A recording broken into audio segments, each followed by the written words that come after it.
वहां बाबा साहब भगवान की नजरें पहुंचती है।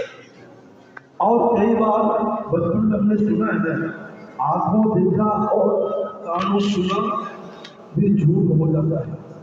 आपने आंखों से कुछ देखा, आपने सोचा सच यही है, लेकिन उसके पीछे सच्चाई कुछ और है। आपने कानों से कुछ सुना, आपने सोचा सच्चाई यही है,